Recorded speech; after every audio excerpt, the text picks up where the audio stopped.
Saya tahu ada rencana Tuhan yang begitu besar atas pribadi, lepas pribadi di tempat ini, saudaraku. Minggu ini tanpa terasa ya, welcome November ya. Literally loh, saudaraku. Kita udah mau menutup 2026 loh. Yuk pakai waktu-waktu ini untuk kita evaluasi. Pakai waktu-waktu ini jadi momen perenungan, saudara. Momen kita itu kembali flashback sepanjang 1 tahun ini. Dan firman Tuhan minggu ini, bulan ini, saudara, 1 bulan ini, saya beri judul Victory in the Mirror. Sebagian dari saudara akan tanya sama saya, what do you mean, Pastor? Apa sih maksudnya dari judul yang Pastor berikan gitu? Ketika saudara melihat ke cermin, maka apa yang saudara lihat? Nah, diri sendiri. Ketika kita bercermin, saudara, kita lihat ke cermin, maka kita melihat diri kita sendiri. Victory in the mirror, kemenangan di cermin, berbicara tentang kemenangan atas diri sendiri. Basically firman Tuhan selama 1 bulan ini akan mengajak saudara untuk upgrade. Jadi lebih baik, Pak. Becoming a better version of you. Jadi dirimu jangan jadi diri orang lain. You are beautiful just the way you are. Saudara sudah indah sebagaimana dirimu. Jangan mau jadi orang lain. But dalam menjadi diri kita ini, be a better version. Itu sebabnya firman hari ini saya akan bagikan saudaraku, mastering yourself. Menaklukkan diri kita sendiri. Kenapa? Karena kemenangan yang sesungguhnya justru menang atas diri sendiri. Firman hari ini akan mengajak saudara untuk yuk, terus bertumbuh yuk. Jangan stuck ya Pak. Amin. Makin lama makin baik. Makin lama makin baik. Goalnya apa Pastor? 2 Korintus 3 ayat 18. Kita buka ya. Sama-sama kita baca, boleh Bapak Ibu? Saudara boleh lihat di depan 2 Korintus 3 ayatnya yang ke-18. Kita baca sama-sama yuk dengan suara keras 2, 3. Dan kita semua mencerminkan kemuliaan Tuhan dengan muka yang tidak terselubung. Artinya gimana saudara? Kita semua mencerminkan kemuliaan Tuhan dengan muka yang tidak terselubung. Sadarkah saudara, orang lain gak bisa lihat Yesus. Tapi saudara mencerminkan Yesus. Pertanyaannya simple.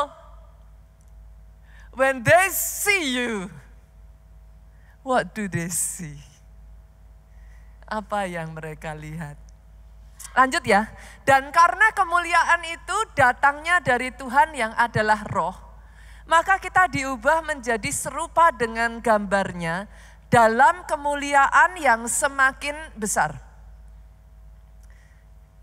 Saya tuh sering ngomong kayak gini saudaraku, it's better ketika saudara baca Alkitab, koleksi berbagai macam translation boleh Bapak Ibu. Enggak susah kok. Pastor, masa saya harus beli banyak macam Alkitab? Zaman sekarang tuh saudara tinggal download kok. Itu sudah all kind, saudara tinggal klik bisa banyak terjemahan. Nah hari ini saya akan mengajak saudara membuka dalam terjemahan bahasa Indonesia masa kini. Tujuannya apa? Dapat better understanding aja saudaraku. Sekarang muka kita semua tidak ditutupi selubung, kita memantulkan kecemerlangan Tuhan Yesus. Yang berikutnya ini yang lebih mudah dimengerti. Oleh sebab itu kita terus-menerus diubah menjadi seperti Dia. Dianya siapa? Tuhan Yesus. Jadi goal utamanya Bapak Ibu, jadi seperti Yesus. Orang Kristen goal utamanya, our self goal, jadi seperti Yesus.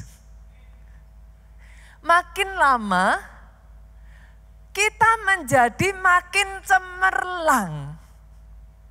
Lihat kiri kanan, katakan hari ini kau kinclong.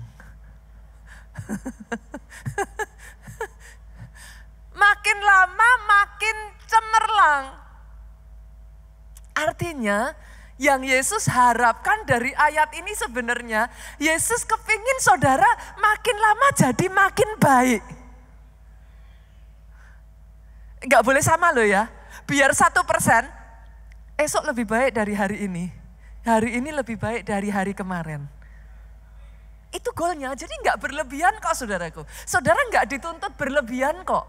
Seringkali kita frustrasi karena kita menuntut diri kita sendiri berlebihan. Yesus cuma mintanya simpel kok. Jadi kayak aku, kata Yesus. Makin lama makin cemerlang. Tetapi ingat, bukan karena dirimu. Kecemerlangan itu dari roh. Roh itu adalah Tuhan. Jadi saudara menjadi lebih baik bukan karena gagah dan kuat, tapi berubahnya karena pertolongan Roh Kudus. Maksudnya gimana, Pastor? Caranya gimana? Caranya ada. Saya kasih ya, saudara. Efesus 4 yuk. Firman tuh nyenengin, saudaraku. Kalau di disatuin itu selalu nyambung, saudara. Nyenengin sekali, saudaraku. Yuk, kita lihat ya. Efesus 4 ayat 21 sampai 24. Sama-sama ya, ayat 21, baca bareng saya ya saudaraku. Nanti pengertiannya muncul di sini. 23, karena kamu telah mendengar tentang Dia. Jadi awal mula kita mulai bisa bertumbuh, itu dimulai dari ini. Mendengar tentang Yesus. Boleh enggak saya juga ngomong berarti untuk seseorang bisa dengar tentang Yesus harus ada yang nyeritain dong. Berapa banyak di tempat ini yang mau dipakai jadi agentnya Tuhan. Kemanapun engkau pergi, ketemu siapapun, ceritakan tentang Yesus yang bekerja di dalam hidupmu. Nah, enggak sesusah yang kau bayangkan kok saudara. Just a little conversation will do.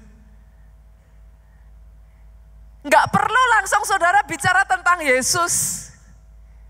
Tapi di dalam setiap tingkah lakumu orang bisa ngelihat. Dan orang penasaran.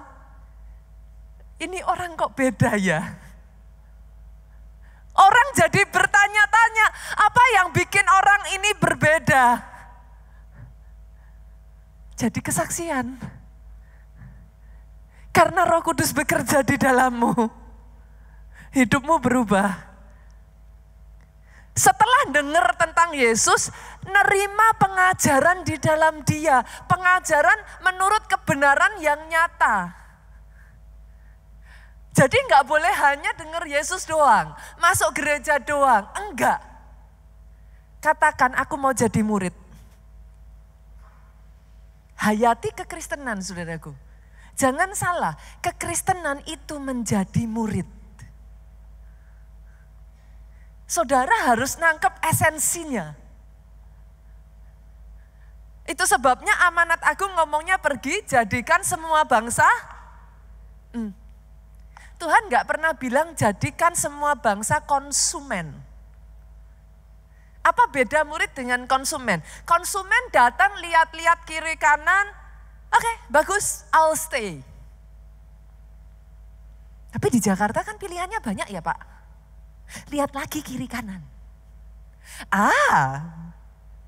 Ada lagi nih yang lain. I will go. Kalau murid itu mendedikasikan dirinya untuk terus bertumbuh, untuk nerima pengajaran di dalam Dia, pastikan pengajarannya benar. Pastor, gimana saya tahu pengajarannya benar atau enggak? Enggak ada cara lain, senggol lagi kiri kanan. baca Alkitab. Lo balik lagi ke situ kok saudara. Mau sampai saudara bosan, ini pendeta nih ya nyebelin aja. Tiap khotbah bilangnya baca Alkitab, baca Alkitab. Kemarin saya tambah, bukan baca Alkitab saudara. Eat or you die. Konsumsi firman atau kau mati rohnya. Lo bener. Tubuh itu mirroring lo. Dari tubuh engkau bisa lihat yang terjadi di jiwa dan roh. Kalau tubuh butuh makan, jiwa roh butuh makan. Lah masalahnya makanannya roh kan firman. Kalau tubuh, Bu, punya anak dari bayi sampai sekarang gak dikasih makan, hidup gak Bu? Lah yang gak hidup. Roh sama. Eat or you die. No other choice. Lanjut lagi boleh ya saudara? Jadi, no. Masih di ayat yang tadi, maaf. Menerima pengajaran di dalam dia menurut kebenaran yang nyata dalam Kristus. Nah caranya gimana? Yaitu bahwa kamu berhubung dengan hidup kamu yang dahulu harus meninggalkan manusia lama. Kenapa ditinggalkan? Pastor, boleh nggak saya jadi orang Kristen tapi masih pakai manusia lama? Ya nggak apa-apa. Tapi kenapa disuruh ninggalin? Karena manusia lama menemui kebinasaannya oleh nafsunya yang menyesatkan. Jadi kalau saudara ikutin terus, lama-lama ujungnya binasa. Jadi disuruh Tuhan berubah itu bukan karena Tuhan jahat. Enggak, Tuhan udah tahu. Kalau diikutin terus nafsunya ujungnya menyesatkan, binasa. Amazing ya saudara. Dia yang menciptakan saudara. Tahu tuh onderdil dalamnya saudara. Kalau digeber terus, kita nggak berubah, ujungnya menemui kebinasaan oleh nafsu kita sendiri. Makanya setelah itu, yuk ayat berikutnya, yang ke-23, gimana caranya bisa berubah? Dibaharui dalam roh dan pikiran. Rohnya dulu. Yang tadinya dengar firman ngantuk Pak. Sekarang dengar firman kayak ada kehausan. Berasa nggak Bapak Ibu? Yang tadinya ke gereja males, sekarang kangen. Kalau nggak ke gereja ada yang hilang. Itu apa saudara? Roh saudara diperbaharui itu. Roh Kudus sedang mengerjakan. Jadi buat saudara yang berkata, Pastor, saya tuh kok rasanya masih jauh banget ya Pastor. Hidup saya tuh rasanya kok masih jauh banget ya. Kayaknya saya datang ke gereja dengar khotbah di keluarga Allah nih kok rasanya saya jelek banget ya pastor ya. Jangan takut saudara. Dia sedang mengerjakan hidupmu. Nanti gak berasa dipoles. Dipoles lagi. Tiba-tiba saudara heran. Kok pikiran saya udah berubah ya. Dulu memberi kerugian. Pastor, kok beri? Rugi. Harus selalu nerima. Sekarang tahu, memberi lebih baik dari menerima. Tadinya orang lain bilang, pastor tuh ya, ibu yang satu tuh, pelit bin gudil. Kalau orang Jawa bilang ya saudaraku, udah pelit gudil, itu apa? Pelitnya pelit, saudaraku.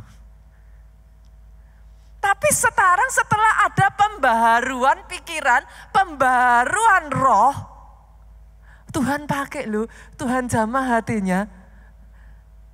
Jadi menyadari terlebih berkat memberi daripada menerima. Ada orang yang menyebar harta tapi enggak menjadi miskin.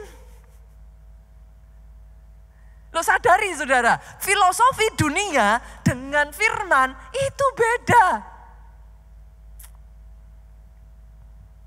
Akhirnya jadi bisa mengenakan manusia baru. Manusia baru ini diciptakan menurut kehendak Allah, hidup dalam kebenaran dan kekudusan. Menyadari. Bukan jadi orang Kristen enggak enak ya, harus hidup kudus. Enggak, menyadari. Kalau mau diikuti nafsunya terus, ujungnya binasa, sesat. Hilang, lost. Saudara, make sense yang saya sampaikan ini? Tapi ketika kita harus justru mengenakan manusia baru, ternyata malah ada hidup di situ. Yang lama telah berlalu, yang lama dikubur, sekarang keluar jadi manusia baru, Bu. Itu bicara apa? Baptis. Nah loh, senggol kiri kanan. Yang belum baptis udah jadi orang Kristen 5 tahun, 10 tahun, sampai sekarang mau baptis gini. Maju mundur, kayak Syahrini. Saudara. Ayo baptis. Pastor, kenapa harus dibaptis? Saudara, sorry ya kalau saya keras ya. Baptisan bukan pilihan. Selama ini kalau jadi orang Kristen berpikir baptisan itu pilihan. No, it's not. Baptisan itu perintah. Ayatnya mana? Matius 28:19, pergilah, jadikan semua bangsa murid dan baptislah mereka. Halo, pilihan atau perintah? Bukan cuma perintah, Bu. Dari semua perintah disebut amanat agung. Perintah aja udah tertinggi. Bukan hanya itu lagi, saya tambahin. Markus. Yesus aja dibaptis. Nah lu. Markus 1 ayat 9. Pada waktu itu datanglah Yesus. Ia dibaptis di sungai Yordan oleh Yohanes. Berlebihan enggak kalau saya ngomong gini Bapak Ibu? Kalau Yesus aja dibaptis, siapa kita? Halo? Yesus loh saudaraku, dia Tuhan. Dia tunduk, dia ikut itu. Perintahnya Tuhan tuh. Dia jalan dibaptis. Bukan hanya itu, Kisah Rasul 2, buka saudaraku. Ayatnya yang ke-38. Bertobatlah, disuruh bertobatlah. Hendaklah kamu masing-masing memberi dirimu dibaptis. Ayo, kurang kenceng apa? Kasih salam kiri kanan. Ayo dibaptis. Ayo dibaptis. Yang sudah katakan, saya sudah. Baptis, ayo yang belum segera baptis, ambil keputusan hari ini, segera daftar. Pastor nanti aja, kalau pas ada pengumuman, daftar sekarang. Manusia gitu saudara, kalau saudara nggak ngelawan, manusia lama itu kepengennya naik terus. Aku yang tidak laku dan kaku harus disalib. Ini balik-baliknya, tanggal 30 November. Oh wow, masih ada kesempatan saudaraku, ini baru awal November. Nanti akhir bulan ada baptisan. Join, ayo dibaptis. Kenapa saudara? Karena sesungguhnya ya, kalau saudara berpikir, Pastor, kalau gitu hidupku jauh banget tuh Pastor. It's okay saudara.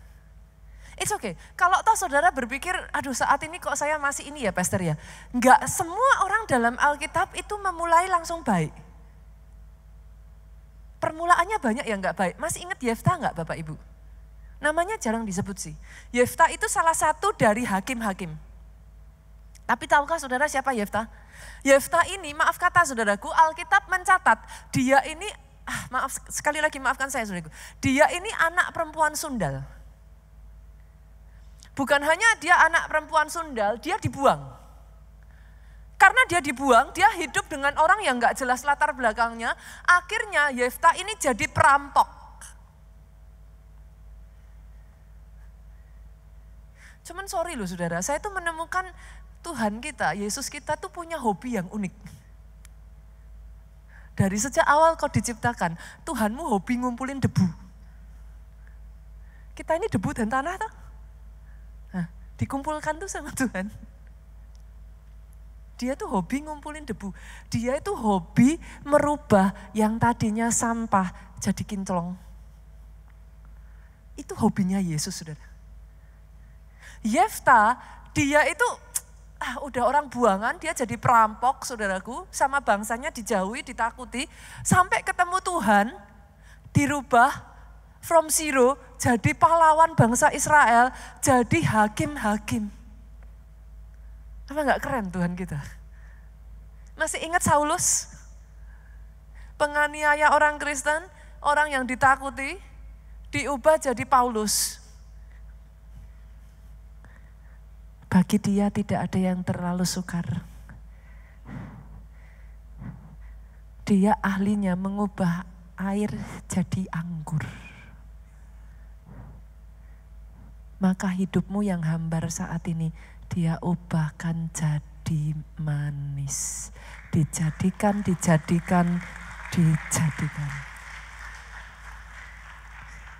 Itu spesialisasinya Yesus, saudaraku. Jangan takut ya Bapak Ibu. Just if you feel like, Pastor I'm far away, that's okay. Yuk walk together. Jalan bareng yuk. Jadi makin baik. Be a better version of you. Jangan sebaliknya, tadinya udah baik, tapi malah sekarang mundur. Siapa pastor dalam Alkitab? Masih ingat Salomo? Kurang hebat apa lo saudara? Yang lain minta apa, Salomo tuh mintanya wisdom. Sampai-sampai Pak, Tuhan tuh hatinya tersentuh loh. Saking tersentuhnya hati Tuhan saudara sama Salomo, Tuhan tuh ngomong, kamu minta apa aja nanti yang lainnya bonus. Tuhan begitu tersentuh. Tapi sayangnya, once again manusia tuh gimana sih saudaraku? Berasa gak sih? Your biggest enemy is not other people. It's you. Salomo itu jatuh karena gak bisa mengendalikan hawa nafsunya sendiri. Dia mengizinkan istri gundik-gundiknya, kurang apa toh saudara, ya ampun udah 700 loh. Masih tambah 300, jadi 1000 saudara. Kebayang gak saudara lihat sejauh mata memandang di sini? Istri dan gundiknya Salomo sebanyak ini kurang lebih saudara. Dikumpulkan ibadah saudaraku. Dia gak bisa mengalahkan dirinya sendiri. Akhirnya jatuh. Masih ingat lagi, ini saudara mungkin jarang dengar ya, Raja Usia. Dia memulai ya Pak, Raja Usia tuh hebat loh. Dia memulai justru dengan mengandalkan Tuhan, menjadikan Tuhan nomor 1. Akhirnya dia diangkat. Setelah dia diangkat, sayangnya dia jadi sombong. Manusia tuh kan gitu tuh saudara. Udah baik-baik. Kalah sama siapa? Diri sendiri. Demas, ini namanya jarang muncul juga. Siapa Demas? Demas itu Bu, rekan sepelayanannya Rasul Paulus. Kalau nanti saudara baca ya, sayang sekali saudaraku, Demas ini. Enggak apa-apa tapi sekali kalau nanti saudara baca, saudara akan bisa melihat kisahnya di 2 Timotius 4 ayatnya yang ke-10. Awalnya dia itu rekan seperjalanan, rekan sekerjanya Rasul Paulus. Tapi di tengah jalan dia berhenti. Boleh nggak saya katakan jangan berhenti di tengah jalan Bapak Ibu? Boleh ya? Dia meninggalkan Rasul Paulus, akhirnya dia mengejar dunia, saudara. Buat saudara, maaf Bapak Ibu, Saudara yang menyaksikan streaming hari ini, boleh nggak saya ajak lagi? Engkau yang sudah lama nggak pernah ke gereja, one way or another sejak dari pandemi, mungkin somehow sampai detik hari ini akhirnya it becomes a new habit. Engkau nggak pernah berani ke gereja lagi, boleh nggak saya ajak? If you happen to be around, ada di area Haleluya Center ini, datang yuk ke PIK. Atau kalau engkau ada di area Jakarta Barat, datang ke Soho Capital lantai 11. Kenapa saudaraku? Saya tuh merasa ya saudara, firman Tuhan ini sedang berbicara, ada orang-orang yang sedang dicari Tuhan tuh. Where are you? Keluarga Allah, wherever you are, yang sudah lama engkau tidak ibadah, balik lagi yuk. Di momen akhir tahun ini, Tuhan sedang mencari engkau. Tuhan mau menarik engkau kembali. Tuhan mau membawa engkau be a better version of you. Tuhan mau mengangkat engkau naik level. Tapi masalahnya once again saudaraku, the biggest monster that you actually face, the biggest enemy. Lihat kiri kanan, yang datang sama pasangannya, lihat kiri kanannya, katakan, bukan istrimu, bukan suamimu. Pegang tangannya, peluk suamimu, peluk istrimu, katakan kamu bukan musuhku Pak. Kita berteman, kita teletabis, berpelukan. Musuhmu bukan pasanganmu. Halo, bukan teman sepelayanan, bukan darah daging kata firman Tuhan. Ini loh, aku yang kaku dan gak laku harus dipaku. Nanti yang lain lupa gak apa-apa ya, firmannya hari ini apa gitu. Aku yang kaku, enggak laku, harus dipaku. Nah ini ego saudara, musuhnya itu apa? Ego. Baliknya itu diri sendiri.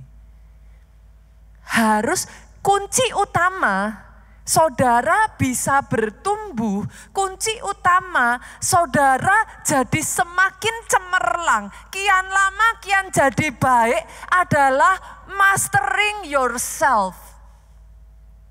Menaklukkan diri sendiri. Itu kuncinya saudara. Enggak jauh-jauh. Kenapa? Saya tuh kemarin happen to find, saya menemukan saudaraku, saya senang banget. Saya nemuin ini sampai tadi saya suruh bawa ini saudara. Saya nemuin handphone lama saya. So cute ya. Ini nih. Versi baru, versi lama. Lucu ya saudara. Saya senang banget karena saya pikir, ini kok baby phone. Dasar cewek, lihat yang kayak gini nih gemes saudara. Segini nih loh perbandingannya Bapak Ibu, just tuh, sih. Mana ada sekarang nemu handphone seimut ini. Jangan salah. Bisa nyala.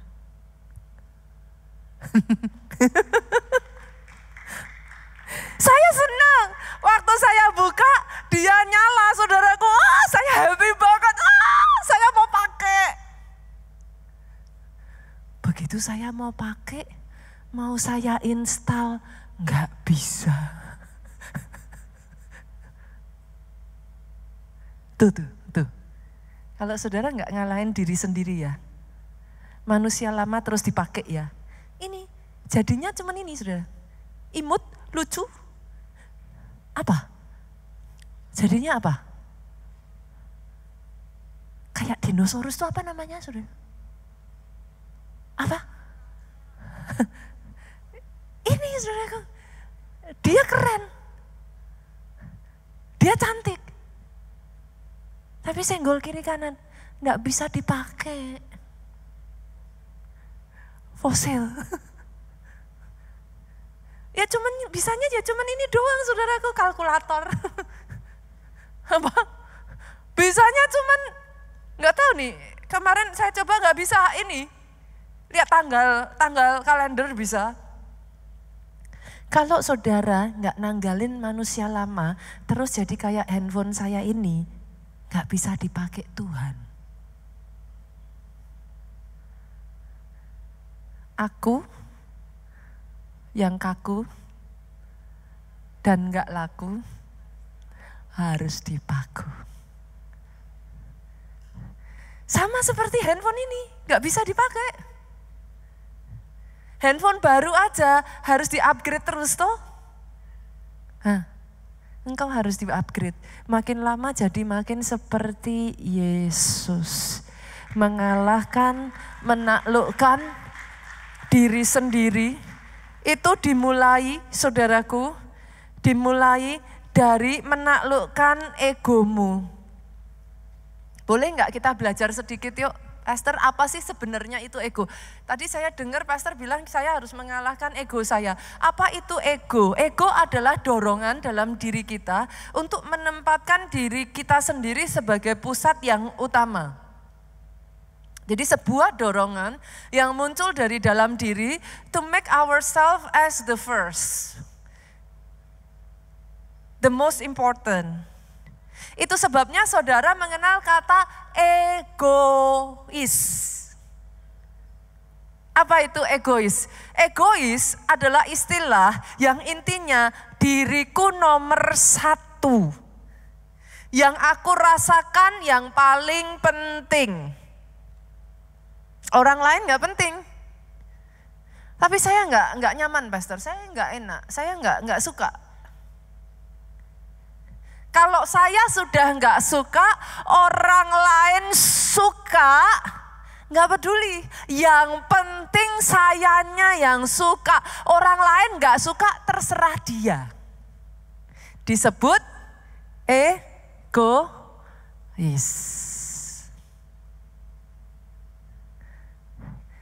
Sekarang boleh nggak kita lihat apa ciri-ciri orang yang egonya tinggi?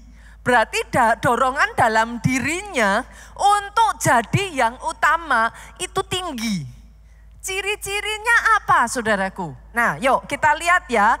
Nanti kalau ada salah satu yang mungkin saudara temui dalam diri saudara, cengir-cengir aja, gak usah angkat tangan. Ciri-ciri nomor 1, mau menang sendiri. Orang lain gimana terserah, pokoknya terserah. Yang lain terserah, yang penting saya. Mau menang sendiri, karena mau menang sendiri selalu merasa paling benar.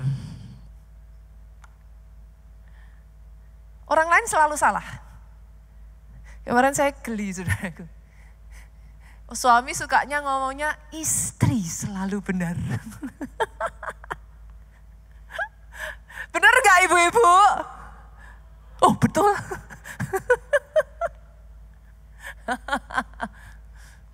Saudara jadi bisa ngelihat gak?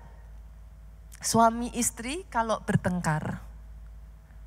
Siapa benar siapa salah saudara? Hah? Yang mana? Istri benar. Hidup istri. Suami mana suaranya? Hah? Udahlah ngalah aja katanya. Waduh bapak-bapak luar biasa dah. Saudara sadar nggak saudara? Suami istri bertengkar, siapa benar siapa salah nggak penting.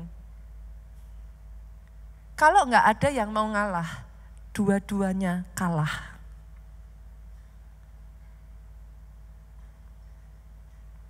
Karena ego kita jadi nggak bisa ngelihat itu. Pokoknya saya mau dituruti Bu. Dia dulu. Kalau dia belum mau berubah, jangan harap saya udah.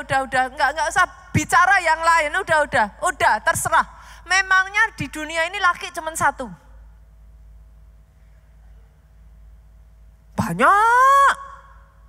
Banyak. Memangnya wanita cuma satu? It's not talking about whether ada banyak wanita atau banyak pria, Bapak Ibu. No. Berbicaranya apa sih yang Tuhan mau? Apa yang sudah disatukan? Jangan dipisahkan. Balik-balik lagi ya saudara, kalau dua-duanya nggak ada yang mau ngalah, dua-duanya kalah. Tapi ego kita membuat kita tidak bisa melihat itu. Ego kita membuat kita berpikir pokoknya yang penting. Kalau sudah pokoknya, itu susah dilawan, saudara.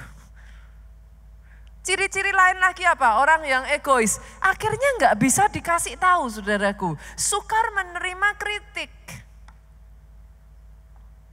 Pernah nggak lihat orang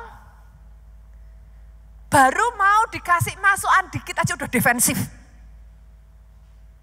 Saya sudah melakukan yang terbaik. Ini yang terbaik yang saya bisa. Mau apa? Kita tuh belum ngomong, saudara. Defensif. Saudara sudah langsung pasang kuda-kuda. Defensif, udah gak bisa. Akhirnya saudaraku, orang yang egonya tinggi bukan cuman gak bisa dikasih ini, ujung-ujungnya mudah tersinggung kalau dinasehati. Nasihatnya gak salah. Tapi karena egonya tinggi, tersinggung. Ujung-ujungnya apalagi saudara? Memaksakan kehendak. Harus. Tadi itu sudah. Ilmu apa? Pokoknya. Nah, tapi gak bisa. Pokoknya. Gak apa-apa ya Bapak Ibu, masih sayang gak sama pendetanya? masih sayang ya? Kalau toh ada, cengir-cengir aja lah saudara. Cengir-cengir aja. Apalagi ciri orang yang egois. Selalu ingin mendapat pengakuan dari orang lain. Haus pujian. Haus pengakuan saudara.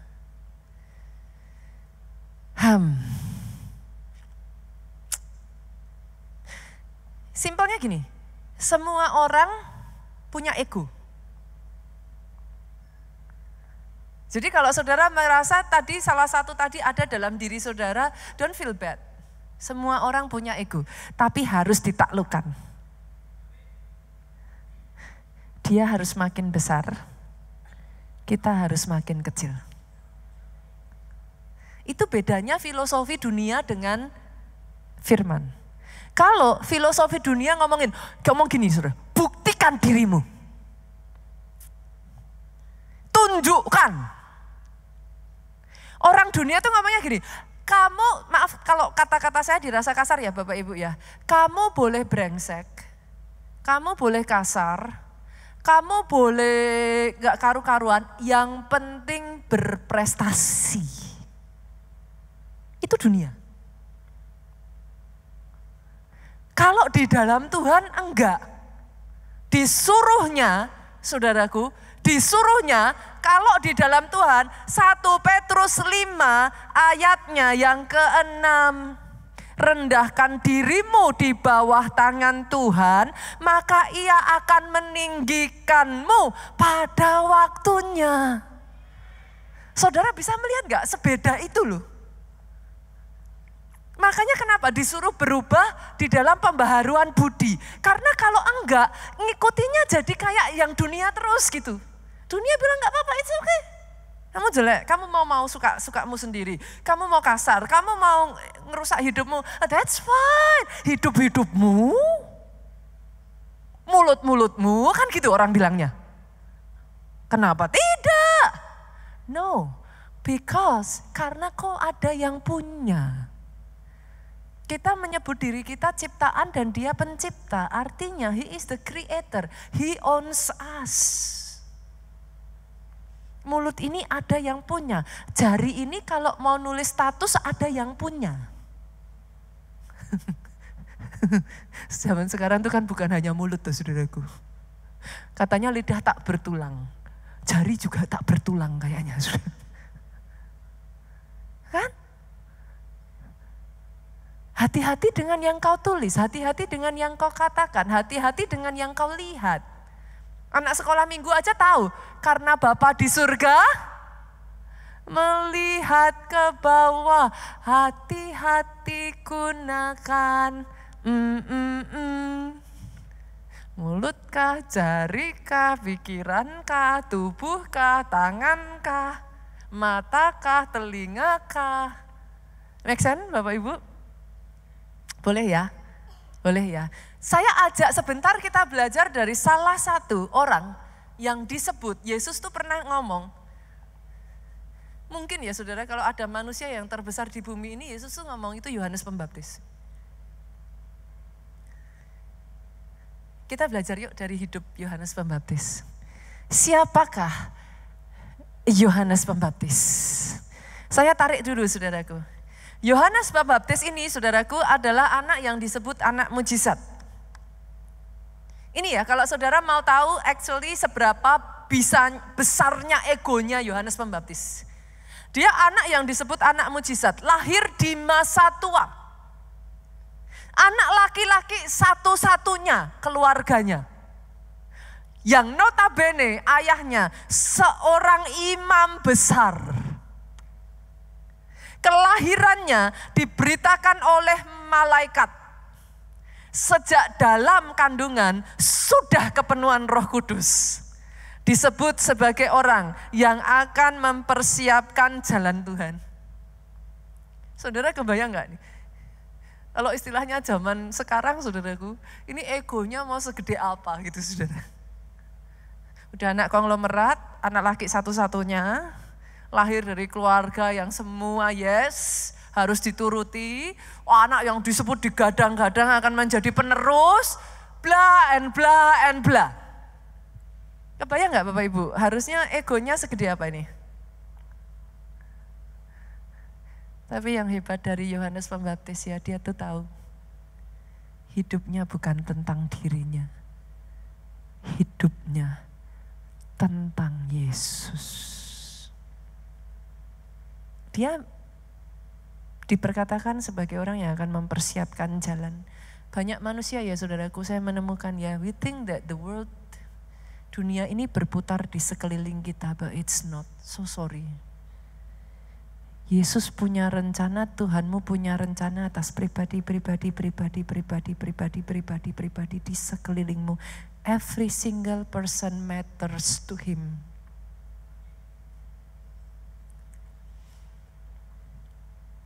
Dia punya rencana atas kota Jakarta ini. Dia punya rencana atas seluruh dunia. Terus bagian saya di mana, Pastor? Kita ada di dalam agenda untuk rencana Tuhan yang besar ini. So it's not the world, bukan dunia berputar di sekelilingmu. Kita jadi bagian dari rencana yang besar. Itu sebabnya ya, Yohanes tuh punya kesempatan ya, saudara. Coba saudara lihat ya. Yohanes itu punya kesempatan sebenarnya, Lukas 3, 15, 16.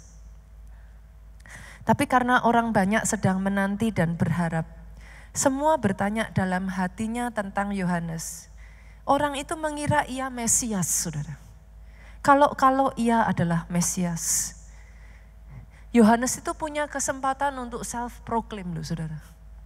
Itu kalau Yohanes bilang, yes aku Mesias, beres saudara. Selesai. Jadi kalau saudara hari-hari ini mendengar ada orang yang mengaku dirinya Yesus, ada orang yang mengaku sebagai nabi yang diutus, saudara tahu, itu bukan baru. Dari dulu pun sudah terjadi. Tapi hebatnya Yohanes, ayat 16 ngomong gini. Yohanes menjawab dan berkata kepada semua orang itu, aku membaptis kamu dengan air, tetapi ia yang lebih berkuasa daripadaku akan datang. Ini kata-kata Yohanes, exactly ini saudaraku. Dan membuka tali kasutnya pun aku tidak layak. Ia akan membaptis kamu dengan Roh Kudus dan dengan api.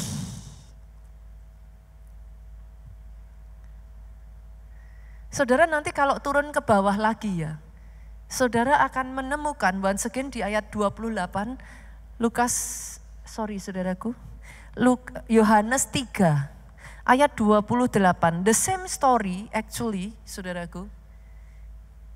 The same story tapi dari kitab yang berbeda. Yohanes itu ngomong gini, kamu sendiri dapat memberi kesaksian. Aku telah berkata, aku bukan Mesias. Dari ayat ini, saudara, kalau saudara runut turun ke bawah sedikit lagi, maka saudara akan mendapatkan ayat yang sangat epik. Ayatnya yang ke-30, Yohanes 3:30 tadi yang saya katakan. Apa saudara? Sama-sama yuk, 2-3 dengan suara paling keras. Ia harus semakin besar, tetapi aku harus semakin kecil.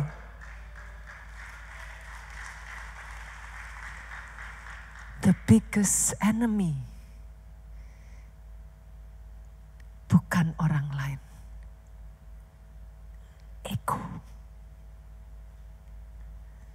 Kemarahanmu membuat engkau tidak bisa melihat rencana Tuhan. Ego, saudara. Kesombonganmu membuat engkau tidak bisa melihat. Ego. Dari semua masalah yang muncul ya saudara, pernahkah saudara berpikir akarnya itu di sini loh.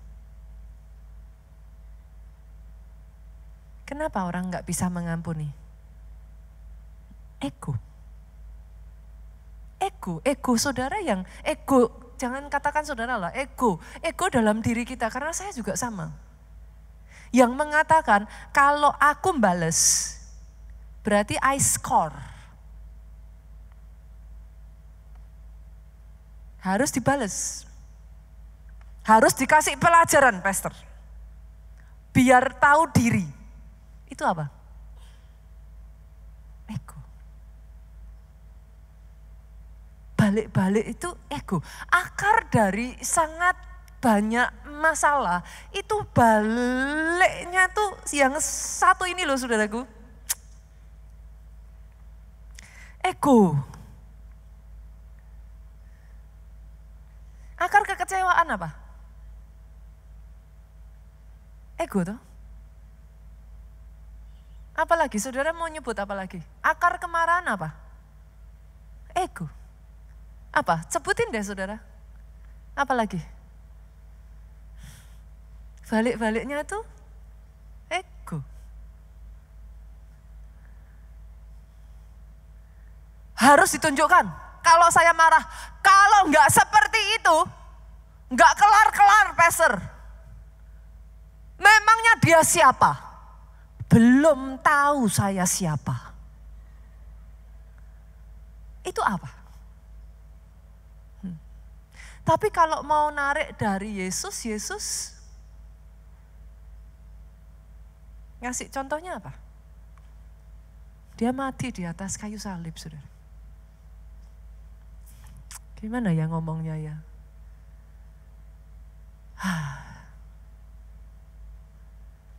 Saya tuh sering ngomong gini saudara, paling enak berurusan sama orang yang udah dewasa.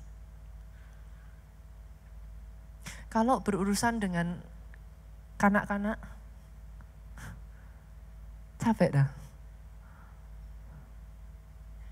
Lihat kiri kanan katakan, kamu yang sudah dewasa. Boleh Bapak Ibu? Di gereja, kalau semuanya dewasa, gak bertengkar. Loh jujur, ya gak? Diplengosin, ya gak masalah. Lah, egonya sudah dipaku, yang kaku dan tidak laku tadi udah dipaku. Nggak disapa? Nggak kiamat. Enak nggak hidup, saudara? Disakiti? Sudahlah. Mungkin dia baru error. Loh, orang Jawa tuh punya kata-kata, punya essay kayak gini, saudaraku. Yang waras ngalah.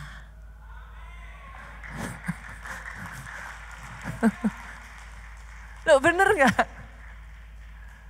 Enak nggak kalau gitu? Hidup ringan? Ringan, Bapak Ibu. Tapi kok berat ya, Pastor? Aduh, ya ampun, Pastor. Kok berat rasanya? Ego. Firman hari ini ya, saudaraku, mengajak kita bersama ya di akhir penghujung tahun ini ya. Yuk kita introspeksi. Ini saya nggak hanya berbicara tentang, ketika saya berbicara kepada saudara ya, I'm talking to myself.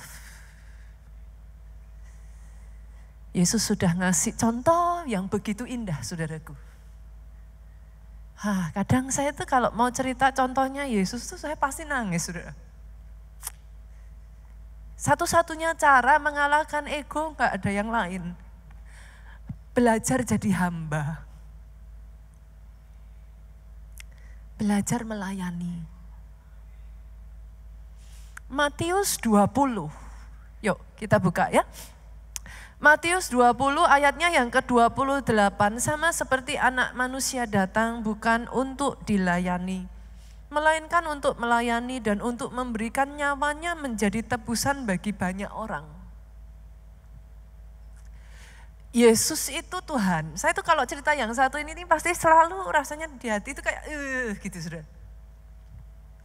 Yesus itu Tuhan, jadi manusia. Dalam wujudnya yang manusia, yang mana dia adalah Tuhan, dia itu seorang guru. Zaman dulu guru itu dilayani, guru itu yang harus diinikan, saudaraku. Tapi dalam wujudnya yang adalah manusia dan menjadi guru, Yesus itu membasuh kaki murid-muridnya loh, saudara. Itu buat saya itu sering saya nggak terima, saudara. Ketika dia membasuh kaki murid-muridnya itu, Yesus tuh nggak ngomong sama muridnya lakukan juga ke aku ya. Enggak. Dia ngomong lakukan itu satu dengan yang lain. Itu saya sering, di situ tuh sering saya belajar, saudaraku. Kerendahan hati Yesus. Dia ngasih contoh itu bukan supaya saudara ngelakuin itu ke dia. Dia ngasih contoh itu, dia ngomong. Dia memberikan kepada saudara sebuah teladan. Kalau ada orang yang merendahkan engkau, at least aku sudah pernah basuh kakimu, basuh kaki mereka. Itu buat saya meaningnya dalam sekali, saudara. Itu satu teladan yang Yesus tinggalkan. Dia mintanya itu apa, saudara? Jadikan kami satu seperti kerinduanmu, agar dunia tahu bukti nyata dari kasihmu. Yesus titipnya itu. Ya ampun Tuhan Yesus. Itu sebabnya saudaraku, tahukah saudara melayani itu baik? Saudara yang belum melayani, yuk saya ajak melayani yuk. Kenapa? Gini saudaraku, jadikan pelayananmu bukan sebagai satu, mengisi waktu luang, bukan. Jadikan pelayananmu bukan sebagai cara engkau diakui. Jadikan pelayananmu bukan sebagai cara engkau mendapat pujian, tapi jadikan pelayananmu sebagai dedikasi untuk engkau melatih egomu ini, sehingga ego ini bisa dikalahkan. Setiap kali engkau merasa sakit, tertusuk perkataan orang, sakit karena orang lain menyakiti engkau, sakit karena enggak dihargai, sakit karena enggak mendapat pujian, sakit karena setiap apa yang sudah engkau lakukan seolah-olah enggak ada yang lihat. Jadikan itu dedikasimu sebagai caramu memikul salib. Bukan karena orang lain ngelakuin, no. Tapi karena dalam kondisinya yang adalah Tuhan menjadi seorang guru, dia sudah membasuh kakimu. Dia mati di atas kayu salib itu buat engkau. Every single time, saudaraku, saya mengalami di dalam kehidupan saya ketika saya diinjak, ketika saya dipermalukan, ketika saya ditinggalkan, ketika saya dikhianati, ketika saya diperlakukan tidak pada semestinya, ketika saya diperlakukan dengan tidak adil, saya ngomong sama Yesus, saya ngelakuin ini untuk Engkau Tuhan. Kalau saudara masih ingat kisah Yesus membasuh murid-muridnya, gak ada satupun muridnya yang membasuh kaki Yesus. Bisa gak itu dilakukan? Even though Yesus gak minta. Tapi Alkitab tak pernah mencatat itu.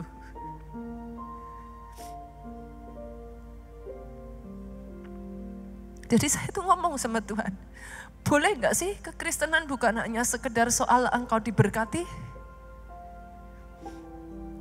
tapi soal mendalami esensi sebagai seorang murid. Dalam keadaan terdesak engkau tetap bertahan, dipermalukan, engkau tidak mundur. Engkau menghidupi. Memikul salib itu menjadi bagian kehidupan. Bisa balas, bisa ngelakuin lebih buruk. Bisa kok ngelakuin batas minimal. Dan orang gak bisa mempermasalahkan saudara, bisa. Tapi apakah itu yang akan Yesus lakukan? Sadari satu hal ini ya saudaraku, hanya karena orang lain diangkat, hanya karena orang lain dipromosikan, bukan berarti Tuhan udah gak sayang lagi sama saudara. Gak perlu iri. Bertandinglah di dalam jalur pertandinganmu. Teruslah setia dengan apa yang sudah Tuhan percayakan atas kehidupanmu. Saya selalu mengatakan ini kok, hanya karena gereja lain lebih maju, gereja yang lain juga gak kosong kok. Yang sepakat, katakan amin. Gereja lain bukan musuh kita, amin ya yang paling keras. Saya selalu mengajarkan jemaat keluarga Allah, para pelayan Tuhan di keluarga Allah, jadi dewasa. Melihat dengan cara yang benar. Maju bersama, pekerjaan Tuhan terlalu besar. Sadarkah saudara ketika saudara nyakiti sesama fellow Christian, saudara nyakiti yang menciptakan manusia itu. Kalau kita bisa hidup seperti itu ya saudaraku. The world is a happy place. Choose to be happy. Firman Tuhan di bulan Oktober. Bu, jangan karena ada orang lain yang gak memperlakukan kita dengan baik, happiness kita hilang. Jangan karena berkatnya gak seperti yang diharapkan, happiness kita hilang. Hayati ya kekristenanmu ya. Hidupi kekristenanmu. Apa saudaraku? Menjadi seperti Yesus. Makin lama makin cemerlang. Jadi terus makin baik. Hatinya hati yang mau melayani. Gak apa-apa sakit hati pas pelayanan udah biasa. Itu salib kita tuh. Halo? Kenapa? Saudara takut melayani karena takut disakiti? Takut lihat dapurnya terus mundur? Bukankah itulah dari situ di crafting, dibentuk? Siapa bilang di crafting gak sakit? Ya emang sakit. Dibentak-bentak sekalipun gak salah, ya gak apa-apa. Itu bagian dari salib kita. Salib yang Yesus pikul gak seberapa tuh yang kita pikul, gak ada apa-apanya. Boleh, saudaraku? Boleh? Saya tutup firman Tuhan hari ini, saudaraku.